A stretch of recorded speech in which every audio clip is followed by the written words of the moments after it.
Friday Night Funkin' is a very popular game akin to Dance Dance Revolution, and a game that has a massive child fanbase due to its appealing nature. Of course, with this child fanbase, along comes the content creators that make videos for them to enjoy, and unfortunately today, some of these content creators got a couple of dark secrets tucked away behind the scenes. These skeletons in the closet will be revealed in due time, so let's see what a couple of these content creators have gotten themselves into in the Friday Night Funkin' community. Shannon Sunday is a YouTuber best known for making animation videos related to Friday Night Funkin', with his most popular one sitting at a cool 13 million views. They were extremely popular in the Friday Night Funkin' community, but behind the scenes there was a bit more going on with them.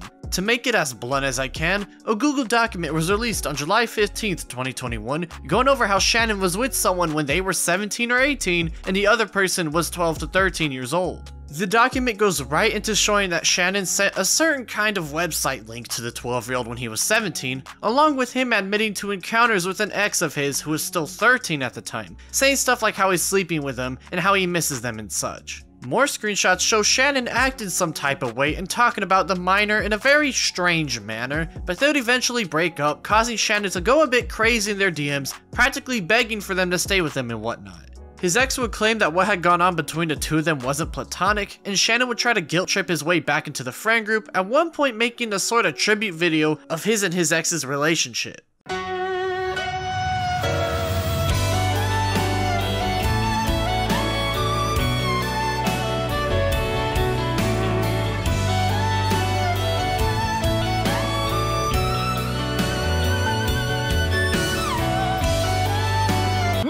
The rest of the document would be stories from old friends of his with no evidence to back up their claims, but then some future updates will come out to flesh things out a little bit more for everybody. After the document came out, Shannon would message the writer on Discord, going over how they've been making themselves a better person and whatnot since everything went down. Sounds all good, right? Someone getting the help they need. Unfortunately for that, along with this message would also be new evidence showing two pictures Shannon sent at one point. One with some very nasty stuff going down in a drawing between a person and a rabbit, and another of Shannon and the 13-year-old he was with.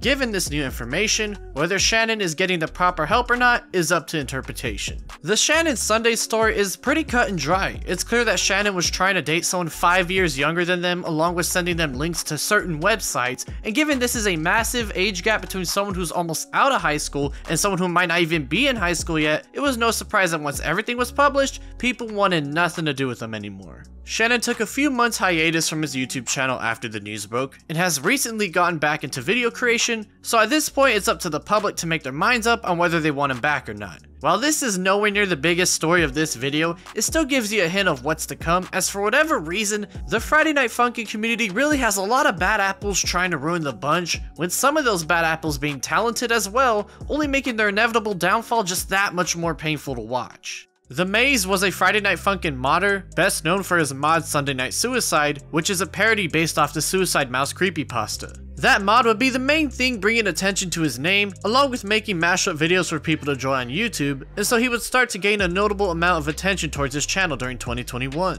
He even started to work on a mod featuring his own custom character Kai, with a GoFundMe to find voice actors to boot. Nothing strange was going on at all, and people were happy to see a hard worker in the community finally getting the attention he deserves, but then some issues would start to peer its head around the corner. What started as small little things quickly built up into stuff that is much more serious. Sometime in fall 2021, Maze would post a slightly risque picture of Kai and says that he was getting backlash for how it looked, as some people thought it was a child. He explains that Kai is a 23-year-old and not a child like some people have been saying, and so he asks people for their opinions. To me, it looks more like a situation where the art style doesn't represent the character's age very well. It's something that's happened before with art and in the art community, and so with this information at the time, I brushed it off as nothing more but a misunderstanding at the very worst. Maze would also have issues getting banned over and over on TikTok for whatever reason, but that was as far as it went. Maze would find out about the creator of another popular creepypasta, Sonic.exe, was outed for talking to kids, so to say, and so would make a post exclaiming his discomfort as he was a huge fan of the story and how it influenced his childhood. He would end things off saying there wasn't any reason to hate the story, but only really the person, and so he was kinda cool after that. It was more of an emotional, on the whim kind of post, but gave a bit of insight on how he could be very reactionary at times. Maze would make a post how he saw Lil Nas X's boyfriend apparently cheated on him and started to plan a tribute song for Lil Nas X in Friday Night Funkin. This post reeked of those really cringe terminally online messages that you come across sometimes on the internet, so while not bad in of itself, it was very weird to look at. He would make another post about how people were bashing him for the original, going on a tangent about how his mod is now cancelled and that if people keep messing with him, he would erase all mods from the internet and take down anything related to him. A leaked DM would show that this was some convoluted plot to get all the haters in trouble, as if he took his stuff down, other people would start to go after them, and so he would make a long-winded post basically saying that he acted out of immaturity and that he was sorry for trying to get other people harassed. This whole incident would also cause the voice actors for the Kai mod to leave, and so things were left off in a pretty weird spot. It was clear that Maze let his emotions get the best of him, as his plans to epically own all the haters only showed people how reactionary he could be, and in this case it was so bad for him that he lost 2 integral people to his work. Maze would update his mod with a new phase called Really Happy, which had a lot of shakiness going on, so much in fact that it caused somebody to have a seizure. Now normally when a developer is made aware of this, they would apologize and instantly add a warning for those who plan on playing the mod or change it entirely. Maze would instead go on a rant about how he purposefully meant to make the game feel uncomfortable and that he had no intentions to trigger anything. He would end the post off by saying, "So thank you for telling me I did my job well," rather than make the proper warning for the downloaders, and instead just came off as an asshole to those who were actually worried about the issues the mod could cause. He would eventually add a seizure warning after constant pressure from people, and make a post about how he can be immature at times, and rant about how he's only 18, how he isn't perfect and all that. While it's true that he is young, this post came off as downplaying stuff as "I'm just immature," rather than understanding the reality of the situation. All Maze had to do was apologize and add a seizure warning or take it out of the game, but instead he turns it into a thing about how haters are trying to bring him down, and whenever proper criticism is made, he says he's immature and he's sorry. It's quite strange to see someone act this way on multiple occasions, and while the situations aren't massive things thus far, it does show people how Maze gets reactionary extremely quickly before backpedaling after he realizes his initial reaction was a mistake. Maze would run into another issue after he ran sponsorships for an NFT company called Vive. He would quickly apologize for this, but quite possibly the weirdest way I've ever seen an apology on the internet, through a Family Guy meme. You know what really grinds my gears? You Vive. Fuck you! Found some mean catching up. Let me get you up to speed. Not too long ago, a company called Vive offered to sponsor me. I made the ads for them promoting their business. Now, know the dark truth? Vive is an NFT company. Oh my god! Oh my god! Smack my ass like the drum. Wait, okay. I'm gonna finish the Vive video and then I'll take away my extreme mess. The collectibles aren't even real. They just sit on your phone. I mean, what's even the point of that? I mean, look how much they're charging for the Ghostbusters logo. What would you even do with that? I deeply apologize for nearly scamming you all. One last thing, I'm not trying to start a war with Vive or anything. That's simply a new my sponsor. And after this, I want nothing to do with Vive. Good riddance to bad rubbish. Thank you all for watching this video. And if Vive comes and asks for a sponsor, you know what to tell them. Like, I'm happy he apologized for sponsoring an NFT company, but with the Family Guy meme, like, seriously? It came off as super tone deaf and off-putting, and it made the apology seem like a giant joke to those watching. It was just really weird and jarring, and while not bad like the other controversies, was still yet another blow to his already shaky credibility. With that being said, all these controversies could be written off as small issues from somebody who reacts poorly to things, and so while worth talking about, was nothing inherently awful. What transpires next though, would change that sentiment for the rest of May's career. On January 2nd, 2022, Twitter user Bandis Warehouse would post a Google document exposing Maze and the actions on his Discord server. One of the chats that Maze had was called the Chonk Chat, in which Maze and others would post fetishy fat artwork with no form of age verification needed to join the chat, only a simple reaction role instead. There was also a whole other Discord server named the Chonk Chat dedicated to talking about these interests, with people under the age of 18 talking in said server, Maze roleplaying with one of them at one point, and even a chat dedicated to talking about weight gain interests. It gets worse though, as it would come out that Maze, who was 18 at the time, was trying to convince a 15-year-old to leave their boyfriend to date him, and even manipulated her into giving him certain pictures and other favors. The boyfriend would make his own posts after finding this out, and even confronted Maze about everything, in which the conversation didn't really lead anywhere. The girl herself would say that yeah, he was taking advantage of her for his own gratification, confirming what we already knew. Maze would actually confront the person who wrote the Google Doc, with the conversation not really leading anywhere other than Maze trying to shift the blame onto them for exposing the chats to the public. Along with this, there would be claims of him not properly crediting artists that worked for him, but everything else was much worse in the bigger focus. This was extremely bad to look at because anybody of any age could just get into these servers, and given the subject matter, it was beyond disturbing, and that's not even mentioning the manipulation he did to the girl as well. After the Google document came out, Crit, a voice actor for the Kai mod, would come out about their own experience with Maze, adding more fuel to the fire. They would talk with each other about his reaction to the haters during the really happy situation, how it was really poor and whatnot, and then he would say that the people were trying to frame him for attempted murder because of the mod. They argue back and forth about how he had no evidence for that claim, and then the proof that Maze shows has nothing to do with the attempted murder claim, and that Crit started to feel Maze was just trying to argue for the sake of it. Things would end off with a string of posts of Maze stating that he was sorry for how he was acting and whatnot, very similar to what he had done before after every other controversy, and so Crit would stop speaking to him after he tried to pull this stunt off on him once more. Maze would make a Reddit post going over a couple of the allegations and stuff that really doesn't debunk anything against him. He says that the person he roleplayed with was an adult but doesn't prove it. He shows the messages with a 15-year-old girl basically saying that they aren't friends anymore after she exposed him. It doesn't go into anything about how he tried to use it for his gratification. His response to not crediting artists was that he didn't credit them yet because he didn't add the character in the game yet, and showed his frustration for leaking Phase 4 in his mod. The Chonk chat was apparently made for good intentions too, so that he could make the FNF fandom a bit more kink friendly.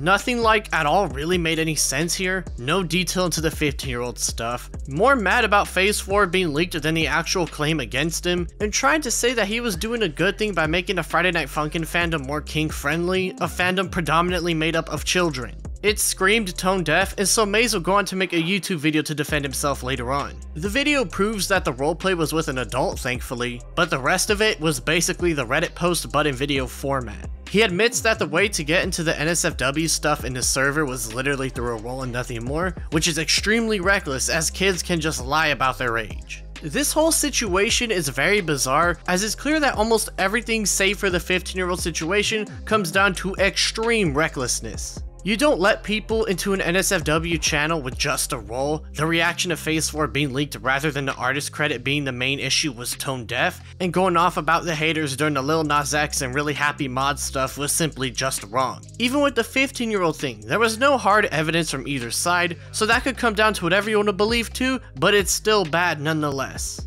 It's very clear by now that Maze is a reactionary person, and said reactions led him making poor initial statements, which only make him look worse. After some time had passed though, he'd make his own Google document about everything that had gone down for those keeping up with him. He admits he could have done a better job with the Chonk chat, and that the whole thing about making the FNF fandom more kink friendly was him trying to get people to not get harassed for their preferences, but given that there are so many better ways to do that, it just came off as really stupid. The stuff with the 15-year-old girl was him basically trying to assume her reaction after confronting her, and deadass didn't lead to anything other than showing people he doesn't understand the gravity of his actions. He talks about the really happy stuff again, but explains that he wasn't trying to hurt people, which everyone already knew. He again misunderstands the point that it was his initial reaction of being cocky about it, rather than admitting he messed up by not adding a seizure warning, and again, whether intentionally or not, shows everyone that he doesn't understand what people are trying to convey to him. It didn't really add anything new and only solidified to others that Maze struggles to understand the main issue people have with him, and instead gets caught up in his head with what he thinks people are mad at him for. Of course, things wouldn't end smoothly for him, as leaked DMs dated February 2nd, 2022 show Maze roleplaying and talking with another 15-year-old, sure that he'll just repeat his behavior like he did with the first girl. He would then quit the Friday Night Funkin fandom after people found out about this, only to rejoin soon after once he calmed down from his initial reaction, so nothing really happened here at all. On May 15th, Maze and another person named Zadak would expose Bluebell, another voice actor that was part of the Kai mod, and go into detail on that. Zadak goes on about how Blue would draw suggestive drawings of characters that are minors and show proof of that, then also claims that Blue gaslights people but provides no evidence, so that didn't really go anywhere. Maze will start to go on about his experience with Blue, and the experience has no evidence whatsoever, so there's literally no point in me going over this. TLDR, Blue apparently did a shit job at moderation in her Discord server, and Maze helped fix an issue she was ignoring. Again, no evidence to this whatsoever, so take it however you feel. Maze would also get upset that Toastify, the YouTuber who initially covered his allegations back in January 2022, and so Toastify would respond in part of a video. Yes, they are weak. You had nothing to back up your claims. You don't specify how you originally talked to Blue, and considering how you mentioned straight after that you were dragged into a call, it's reasonable to assume it was over DMs. Where is your proof? Even when it came to flimsy claims such as the 15-year-old on the original document, there were at least DMs of other people talking about the event happening. Here, there is nothing at all, and to act surprised when someone calls a claim backed up by no screenshots weak, it's just idiotic. Yeah, Maze didn't really do anything here. Zadak was the only person who made any solid claim against Blue, and Maze kinda just said stuff with no proof. Sometime in March, leaked DMs would show Maze talking about a certain genre of internet videos with a 14-year-old girl, and so things would quickly ramp up yet again for the disgraced Friday Night Funkin' modder. On March 16th, a former person he dated when he was 17 and they were 14 would come out with a video about their own experience with him. I highly suggest watching the video on your own time, as it really gives a lot of insight on just how messed up he is, such as when he tried inflation roleplay with a 10-year-old, how he would send a bunch of emails to them after they broke up trying to apologize to her, and even pretended to be his own mother to try and get her talking to him again. The stuff he was doing was abhorrent and gave a lot of insight on how far he's willing to do whatever he felt like, even if it meant harming those he was supposed to keep safe. The video would make traction in late April, and so after being made aware of this, Maze would rebrand his channel to Starlight just a few days later, trying to drop the Maze name entirely as it has been officially tainted in his own eyes. Leaked Discord messages would show him trying to pin the blame on another person entirely, saying that they were the ones that sent all those nasty things to the girl and that it wasn't him. Maze didn't take any accountability for what he put her through, and instead tries to pin the blame on his imaginary autistic 12-year-old cousin or whatever the hell. Even with all this going around, nothing was stopping him from trying to keep his internet career moving forward. That is, until a very particular post came out on Twitter. On May 14th, Twitter user Cubic Spindle would make a meme post basically calling his thumbnail funny, a post that got over 65,000 likes within a couple of days. That Twitter post is what caused Maze to finally cave in, as he'd make his own on his YouTube channel, stating that he planned to delete it in the next 12 hours and would go through with it, officially ending the Maze saga once and for all. All it took was a viral Twitter shitpost. That's the story of The Maze, a Friday Night Funkin' content creator who on the surface was just a reactionary person, but below was far worse than people initially imagined. The situation was a very weird one because a lot of how he acts or does things can be written off as his personality traits getting in the way, but when things like multiple instances of talking to underage people come out, along with what he put his ex through, it was clear he was more than just a reactionary person, but someone who really only did things based off his own discretion. The way his channel ended was very unexpected, but at least we can say for now he's officially gone, so go be it. While not the worst case we've seen on this channel, he certainly isn't far from it. With that being said, Maze wasn't the only modder in the Friday Night Funkin' community that got himself into a bit of a mess due to his own antics. AmorAltra was a Friday Night Funkin' modder popular in the community for his Bob and Bosup mod. He originally started on YouTube making Geometry Dash videos with his characters Bob and Bosup before taking a break in 2019 altogether. He would come back with a vengeance in March 2020 with brand new videos about Friday Night Funkin', featuring an upgraded Bob and Bosup in their very own mod that he made. Thousands of people flocked to his mod as it was nothing ever seen before at the time, and so in his peak he would gain many new subscribers, at one point getting 90,000 subscribers in the month of August 2021 alone. As his success rapidly grew, Amor would post a video promoting an update to his mod, the EX update, gaining over 1 million views within a few months span, and showing everyone that he was a rising star in the Friday Night Funkin' community, and was not planning on slowing down anytime soon. Given this video's very premise, however, it's safe to say those plans got pushed aside for a much bigger issue at hand. At first, it was just people finding out Amor was talking positively to Aether DX, somebody who was already ousted from the community after doing their own deplorable shit, with messages of the two having a normal conversation about their lives and the EX update and whatnot. Listen, it's okay to have a line of communication open with shitty people in case you need evidence or you need some sort of admission from them or something, but to talk to them in a positive way and have it come out later to the public that you were doing so, that gave people a very weird vibe. Nothing inherently bad, but certainly one that made people think a bit more about how Amor is. After the launch of the EX update, it would come out later that Amor pushed the devs to release it that month of December 2021. Not just any sort of push, however, but literally basing the entire launch off a leak of the mod, pushing his devs to overworking themselves so hard that one of them got sick, along with blaming them on any delays, screaming at them, and generally just being an asshole to those working on the update.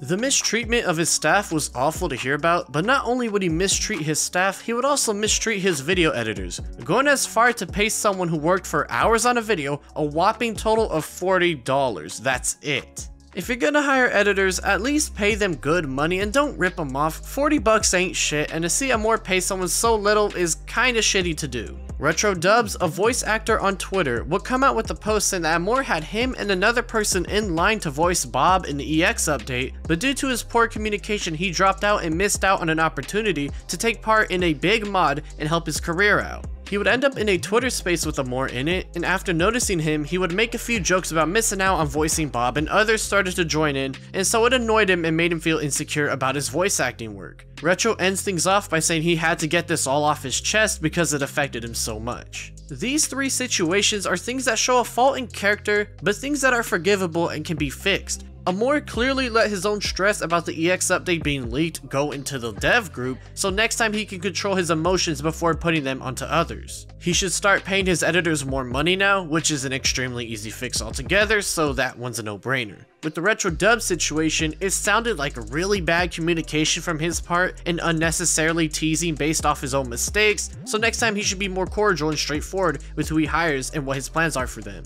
All of these things can be fixed easily with time and effort, so at this point, while still bad to hear about, it wasn't anything worth trying to ruin the guy's career over. That of course would obviously change. In late December, Twitter user Colson would post a bunch of screenshots of Amor's NSFW alt account of drawings with a 17-year-old, himself at 18, and Bluskys at 19, doing the obvious things that will be done on said account. While it's just a 2-year age gap at most between the people that were all consenting in the art that was drawn, it was extremely reckless to draw this to begin with. It's not pedophilic, but you don't draw that kind of stuff even if the ages are close, because it's not a smart thing to do and generally leads down to a bunch of shit flying off the handle. And let me tell you, this shit that flew off the handle after this was certainly something to gaze at. At first, it was a really creepy post showing that Amor drew his character with the girl he liked behind her back, but then it would suddenly ramp up from then on out. A Reddit post would come out of Amor, who was around 16 years old at the time, acting inappropriately with a 14 and 12-year-old both in a relationship,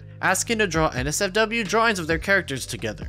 It was very strange and very questionable to see Amor acting this way, and not only would he do that with them two, but also with two other people, this time both being 13-year-old boys, and pretty much saying the same kind of stuff he did with the last two. The screenshots clearly show him doing what he did with the other two, and shows that Amor has a pattern of behavior acting out this way. Another post would come out with someone saying Amor pressured others into drawing NSFW of them as well and went through with it, so now we're 3 for 3 on that, which is extremely creepy to see coming to fruition. Raku, the 12-year-old involved in the first claim, would come out to give more details on her experience with Amor. She would state that she was 13 instead of 12 and quickly started to talk about how Amor would pressure both her and her boyfriend into drawing NSFW stuff of them, along with him generally just being weird about it and constantly talking about it in public chats they were in. Amor would eventually show Raku part of the art piece he drew, and the conversation got awkward as she clearly says she wished she didn't ask to see it, and would go on to clarify on Twitter that she regrets supporting his art habit before ending things off with screenshots of what he drew after she was convinced into making a story about their relationship with their boyfriend. It's all so strange to look at, and while it doesn't give off any malicious vibes, it is certainly creepy and weird to look on it. More screenshots will come out of Amor making an NSFW chat despite him and others in his Discord server being underage, and more posts of people stating that Amor would pressure and influence people to draw NSFW or let him draw NSFW of their characters. At one point, he would even try to convince a minor to draw NSFW stuff, and when he was 18, he would ask to see pictures of someone who was 15 years old at the time, even sharing his NSFW Twitter account to them. Amor would start to lose subscribers on his YouTube channel due to all these posts coming out, and so on December 21st, he would put out a message on Twitter stating that he would be getting help for how he's acted and been acting and all that sort of stuff. Y'all have seen this kind of message before from multiple people and whatnot, so no need to go into any explicit detail. Honey Bunny, a friend of Amor's, would leak a message he sent to them on December 27th, stating that he would be getting the proper help and apologize for hurting them and anybody else around him.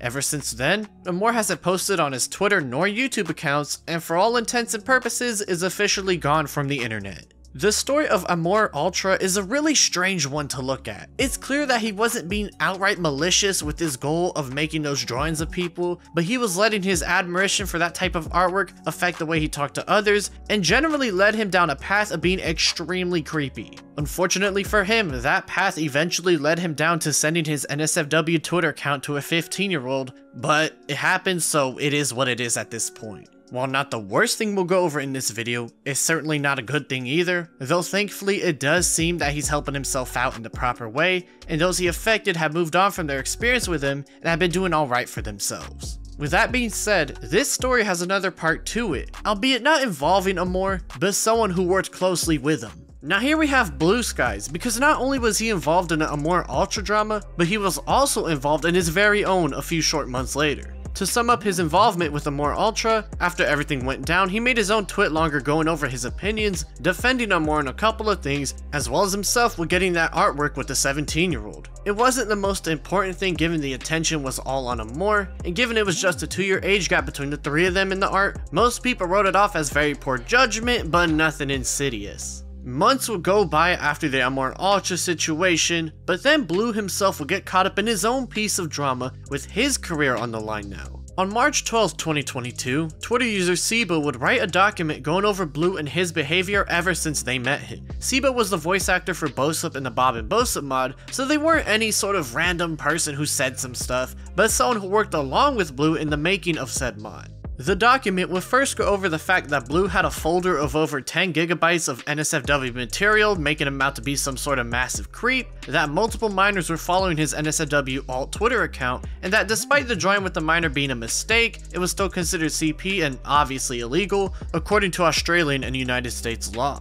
The next part would be Sibo going into their own experience with Blue, as when they were 17 and Blue was 18, they were drunk, and when they started to hit on Blue, he kept going along with it despite the obvious intoxication as seen by their messages. It's very obvious in reading the messages that Blue kept things going and could have told an obviously drunk Sibo to stop, but he never did, and they kept messaging each other throughout the night. They would continue to chat together the next day, with Blue sending a pic over, and a screenshot of his 10 gigabyte folder would first come to fruition that day as well. Sibo would go on to explain that there was no issue given they only had a 1-year age gap, but that they were obviously drunk and Blue kept it going. Sibo also says that Blue hit on them first, but it's clear that Sibo did it first while drunk, so take that however you feel. They will go on to show Blue interacting with the 15-year-old on his NSFW alt Twitter account, and that he was liking tweets related to NSFW Twitter, implying that Blue might be into that stuff. Sibo also straight up says that Blue is into, I can't say that word obviously, but there's no proof to this claim at all, so again, take this however you feel. Sibo would start to talk about Blue and his manipulative behavior, first writing a paragraph about how Blue was known for clout chasing in the Geometry Dash community, and would only talk to you if he could become friends with popular people through you, or however he figured it out. They say others can back him up with these claims, but again provides no evidence to this, and you're led to believe that he's a clout chaser based off their word and nothing more. He goes on to provide an example of Blue stealing other people's designs and ideas for his own, showing how Blue used a music video for inspiration in his own Geometry Dash level, and implying that it was blatant stealing. They go on to explain that this was to show how Blue has a history of stealing designs and that he never talked about the original music video unless he was confronted about it. Along with this was a tweet of Blue throwing shade about a victim of another issue that went down, and how Blue has a lack of care for big issues that go down and resorts to making fun of victims. A really long tangent from Sibo about how Blue isn't a wholesome person, but an asshole would commence, and Sibo would start to go into another experience they had with him, this time about an argument they had in a voice chat that led to them having a bit of a fallout, that Blue never responded to them after their message in their DMs after everything went down, and how this shows that Blue is a manipulative piece of shit. The end of the document would be a TLDR of everything they said about Blue, along with an organized list of links used throughout. After reading the document, I'd be lying if I said it wasn't a bit weird to think about, because while Sibo brought up some good points like the art with the minor,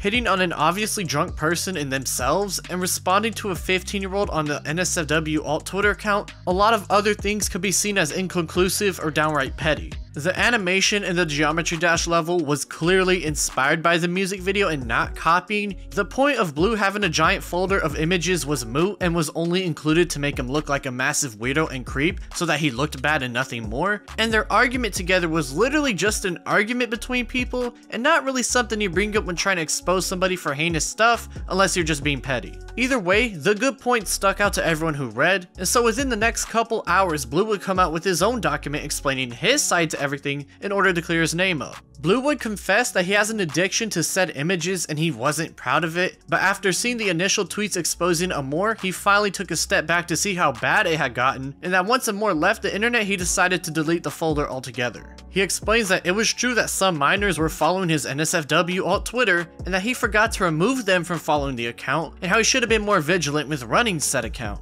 Blue goes on to talk about their interaction with Sibo, and despite them having a known drinking problem, he shouldn't have kept up the conversation given their intoxicated state of mind. He even shows some screenshots of Zebo saying that everything was fine the day later, and proof that their interaction was legal age-wise between the two of them. He goes on to explain that he's a big morals believer, and talks about how Sibo throwing around some serious accusations, implying he's into kids ain't no joke, and is really fucked up of them to do. Blue responds to Sibo's claims of being a clout chaser and defends himself, saying that Sibo is reaching so hard to villainize him with claims that literally go nowhere and are purely nothing but drama for the sake of it, and says he doesn't become friends with people for anything other than just to be a good person overall. Blue would show that he apologized to the person in question when throwing shade, as he didn't understand the severity of that situation, and said apology is still up on his Twitter account to this day, and really paints Sibo as someone who purposefully left out this information just to make Blue look as bad as possible. He goes on to explain that their argument was literally just a petty argument and nothing more, and questions why Sibo would even include this unless they had ulterior motives in mind.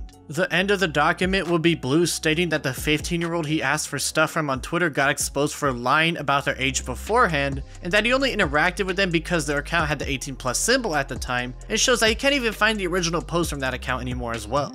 After Blue's document dropped, Sibo would respond to it in a Twitter thread. They would say that the evidence of him breaking the law is still there, and that whether you want to believe him about the minors following his NSFW account is just a word and nothing more. They were going to explain that they were never a bad person when drunk, never had a drinking problem, and never treated other people badly, dropping a link to Mike the Magic Man's own response, the voice actor for Bob in the Bob and Bosup mod. Mike would make a series of posts that basically come down to saying that Blue was over-exaggerating Zebo's drunkenness to make them look bad to the point of malicious intent, and that Mike never witnessed anything negative coming from Zebo in the times they drank in the voice calls. Mike would say that Blue was downplaying the voice call and that he was generally mad at Zebo for playing a different game, and that's how everything blew up in their faces. Mike's thread would end off by stating he was defending Zebo after being dragged through the mud by Blue in his document. Things would head back to Sibo stating he never initiated their explicit conversation. Sibo would go on to say that Blue was victim blaming them and that he took advantage of them while they were drunk, and that Blue had no proof to show he didn't interact with the 15-year-old on Twitter when their account said 18+.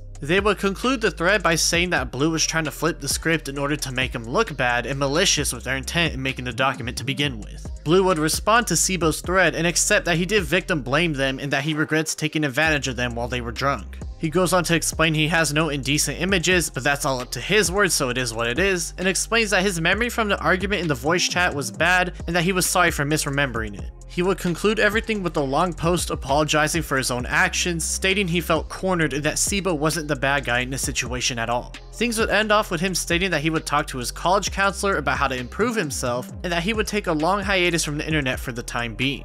Blue would post updates on his mental health journey on his alt account at that time, and then he would finally come back to his main account on May 6th when he dropped a 26-page document going over the past couple weeks. The document would start off with him explaining why he made it to begin with, stating that his college doesn't cover online therapy and only in person, and since summer was coming up, it wouldn't be possible anymore. He goes into detail on his therapeutic journey thus far, and then starts to go into the misconceptions made about him during the drama. He goes over how some people now think he's into kids because of the lies stated about him and how it's awful to deal with, and how some people just call him names and treat him badly for no real reason at all. Blue would apologize to Sibo again and states that since he never responded to his private one, he felt it was necessary to make a public one. He reminisces how they used to be good friends, but that the fame got to his head and he started to treat them differently to the point it ruined their friendship altogether, and that he was ignoring his feelings and it led him down a path of an abusive friendship. He goes on to talk about how they were always sticking by each other's side, but he let his own actions ruin a good friendship, and that talking to his college therapist helped him figure out the wrongs of his ways, and that he is truly trying to fix himself whether he or other people believe him or not. The next couple pages would be him apologizing to people not involved in this drama, so we'll move right ahead.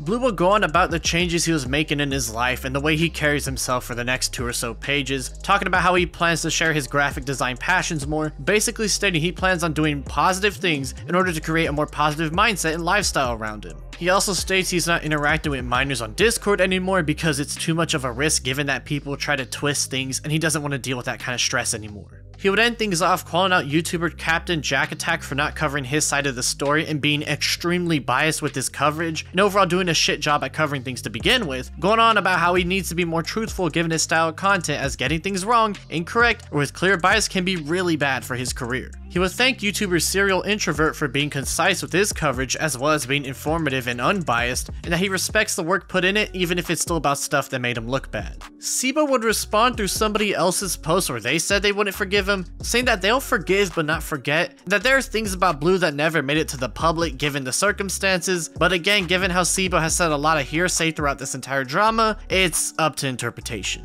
This is one of the first situations where I can say that it genuinely feels like someone is changing their ways and not pulling off some sort of sneaky shit. Reading Blue's apologies doesn't feel like someone trying to cling on for any support they can get, but someone who acknowledged their own mistakes and is trying to atone for their past sins. Both Sibo and Blue did their own mistakes, like Sibo trying to bring up things with no proof to paint Blue as bad as they could, and Blue with being extremely reckless with the NSFW side of himself, and being a bad friend overall, but I can say that both seem to be heading in the right direction for themselves. It's quite nice to see a story where everybody moves ahead in a positive direction, even if the stuff that went down wasn't so positive to begin with. With all that being said, not all stories in this video will have a happy ending like this, and unfortunately for us, the next story is about someone who, instead of doing the correct thing to fix themselves, would just try and go ahead and pretend nothing they did is wrong, much to the dismay of all those keeping up with everything going on. Mirth is a Brazilian YouTuber who's well known for her animation videos based around Five Nights at Freddy's, Security Breach, Friday Night Funkin', and most recently her Kirby and Hailing YouTubers animations. She got her start in the Ace Attorney community and was like any other artist, posting stuff on her DeviantArt page for a while and whatnot. Time would go on, and after having a dormant YouTube channel originally under the name Kodomodachi, she would post her first video, that being Among Us with cute little bunnies. The video didn't do very well as the Among Us hype train had since died down, so she moved on to the next one, Friday Night Funkin'. She would find her initial success in a video of boyfriend spinning in a chair, and got even more success making a video of Pico in a maid outfit. She would copy this formula for the next few months, gaining millions of views, and when things were all said and done, would get 100,000 subscribers in just that small time span. What started off as a story of somebody finally breaking through the hellscape that is YouTube and making an online career for themselves would quickly change, and given how this video has gone thus far, I'm sure you guys have an idea of what happened. On May 10th, 2021, DMs would leak of an argument between Kodomodachi and another person. What sounds like a normal argument over a relationship gone wrong quickly became much more troublesome, as it would turn out that Kodomodachi was dating a 13-year-old and didn't give a shit about it, hence the so what statement to the other party. She was 18 when this happened, and while it came out that the relationship lasted no longer than a day, the fact she went through with trying to date a 13-year-old is insanely crazy to hear about. Suddenly, the story of another promising YouTuber was on the line once more, with people talking about it left and right in the Friday Night Funkin' community, but Kodomodachi wasn't going down without a fight. On Twitter, she'd make a post acknowledging what had been going on, but states that dating a 13-year-old at her age is perfectly legal, which as expected caused a bunch of people to get understandably pissed off at her for saying that. She would delete her Discord server after a massive dumpster fire went down, with people either defending, admonishing, or downright trashing her for getting into the relationship, and eventually made a community post on her YouTube channel going over what had been going on. She admits to engaging in the relationship with a 13-year-old, but had no bad intentions or anything, and exclaims that she feels sorry for disappointing everyone and how she lashed out and treated others badly in response. She expresses regret for what she had done, says she'll be taking a break, and ends things off asking people for advice on how to improve herself as a person for the upcoming future, with a meme to top it all off. However, despite her public response, behind the scenes she was still adamantly defending herself after they broke up, saying the relationship is like between two siblings now, but given she only broke up with him after the news went public, it really gives off a weird vibe and sounds more like Kodomodachi wanted to stay close to the 13-year-old despite the obvious bad implications that come along with it. Another leaked message will show her still defending the relationship, doubling down and stating that it's perfectly legal for the two of them to date each other, despite it clearly not being perfectly moral, and given the way this case looks, I say the moral argument is much stronger than the legal one. YouTuber Harley TBS would have a conversation with Kodomodachi, talking about how they wanted to learn from the situation so it doesn't repeat itself, and after discussing what was going on, she would admit that she knew the relationship was wrong, but not the consequences of it, and say that they knew their behavior was wrong. She would get into a long-winded discussion with YouTuber Rujay.Instrumental about what was going on, with screenshots like her saying that if he knew it was uncomfortable, he could just leave because she did nothing wrong, and how it was all a mistake and that nobody is perfect, and she's learning and all that sort of stuff. The 13-year-old would actually come out with a message saying that they met through YouTube and became friends, but that when they started the relationship together, they realized they should stop it as it was wrong. Another leaked message would show Kodomodachi talking about an experience with a 13 or 14-year-old and how she felt uncomfortable with his advances and was an example of her confusing feelings for people. More messages will leak of her wanting to keep her YouTube career alive, and so Kodomodachi would make another community post going over things once more. She claims she got the proper rest she needed, and that she didn't understand the severity of what she did at the time, while also claiming that she made a small mistake and that people are starting to sound like a broken record by constantly bringing it up. She says she's still good friends with the 13-year-old, and that they were both just confused on their feelings of friendship, and that the experience going on knocked some sense into the both of them. She says that people were being excessive, labeling her as a menace, and that she'll rise up for what happened because people won't tell her who she is, only she can do that. While yes, it's true, this can be a learning experience for anyone, there was one small issue that came with this post. Kodomodachi was still friends with the 13-year-old in question. People brought it up in the comments, and in a thread with RedKnight777, she would say that she wouldn't abandon their friendship despite everything that went down, that nobody can tell her what they are, and that nobody will stop her dreams. As you can see, this is very concerning to hear, as all she had to do at this point was admit her faults in trying to date them and drop them all together, but she still wanted to be close by to them, and given the situation, people were rightfully up in arms against this.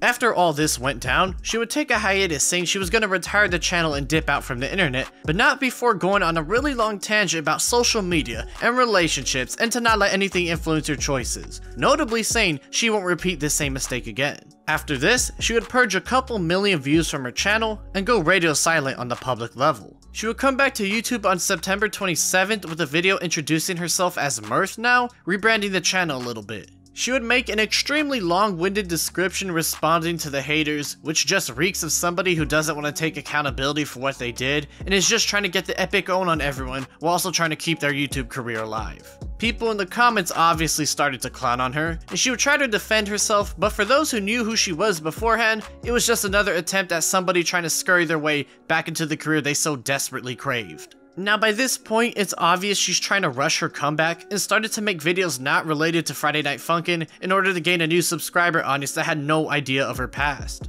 With that being said, people screw up in life, and you know what? After doing it once, it should be a lesson to learn from. So no harm, no foul, right? Well, it turns out that Mirth has a history of dating people well below her age, and this was all the way back when she was known as Cosmos in the Ace Attorney community. On October 3rd, RedKnight777 would make a YouTube video going over her time in the Ace Attorney community back when she was 17 years old. He first shows a conversation between her and a friend talking about someone she liked, and it would turn out that this someone was that 13-year-old she mentioned being creepy earlier in this video, and that she told people that so long as nothing happens between the two of them, that it was okay for her to date them, which she basically confirms in another message she sent to her friend. Suddenly, this became a pattern of behavior, and seeing that someone used the same excuse that if they don't do nothing between each other then it's okay, not only with this relationship, but also the one when she was in the Friday Night Funkin' community, it became very clear that this was just an excuse she used to get people off her back whenever she got any heat for her actions. Mirth would jump ship over from Friday Night Funkin' to Five Nights at Freddy's and make videos about the new game security breach, getting millions of views in the process once more. She wouldn't acknowledge Red Knight's video until sometime in January 2022, when she left a comment on the video getting mad at him for coming out with this information. She would reply coping again more about how he's trying to spread hate to her channel, questioning how if she truly was a bad person, why is Enzo, an ex of hers, defending her, how the drama is old, how bringing up her past doesn't scare her, blah blah blah, you get the point already. Mirth basically just got mad Red Knight brought this up and showed everyone she's a manipulative freak with a pattern of dating 13-year-olds and is just coping live for everyone to see. Despite all this against her and her very recent shady past, Mirth's rebrand was proven to be a massive success, doubling her subscriber count in just a few short months, but as people noticed she was back, they would start to talk about her past again. She would make a community post on her YouTube channel going over all this, talking about how she has her parents to tell her right from wrong, and how she talked to a professional about everything and they said she didn't commit any sort of crime. She says she has really bad mental health issues after her mother's passing when she was 10, how she won't let people tell her what to do or influence the way she acts anymore, and how she's pushing herself away from all minors that she's ever met. She would make similar statements after Toastify released his video on her, basically just beating around the bush about the issue at hand, while saying that the internet is a bad place and that she doesn't need to depend on people to make her happy. Also, something interesting to note, she states after this that she was getting bored of the FNAF stuff and wanted to move on to another community soon after her past was brought to light. Just thought I'd point that out for y'all. Despite everything against her, Mirth has a roaring YouTube channel once more, with her FNAF videos and most recently her Kirby ones, bringing millions of views to a channel once destined to falter to obscurity. Her past is still haunting her, but given most of her fanbase has no idea of the things she's done, this seems to have all come down to a situation of someone who brute forces their way back to relevancy despite the heinous things they've done in the past. This is the only situation in this video where the person has gotten away with what they've done, so I guess we'll have to wait and see if Mirth screws up a third time or if something else happens, but until now, it is what it is. As I'm sure you guys have seen throughout this video, there are a multitude of pretty messed up people who are in the Friday Night Funkin' community at one point. A lot of it stems from people feeling some type of way, and unfortunately said type of way caused them to do some pretty heinous things. Listen, it's normal to feel that kind of way, it's what makes people human, but as you grow up, there's a responsibility in controlling yourself that needs to be understood. All of these situations could have been easily avoided if the people just controlled themselves, so look at these stories as an example of what could happen to you if you don't control yourself. With that being said, what do you guys think about these content creators? From people like The Maze, someone who's been gone for months, to people like Mirth, someone who's clawed their way back to success, it would be nice to hear what y'all have to say about them. Make sure to tell me your opinions in the comments below. Thank you for watching today's video, I hope you enjoyed it. If you did enjoy it, make sure to like and subscribe. And as always, with all of that out of the way, I will see you guys later.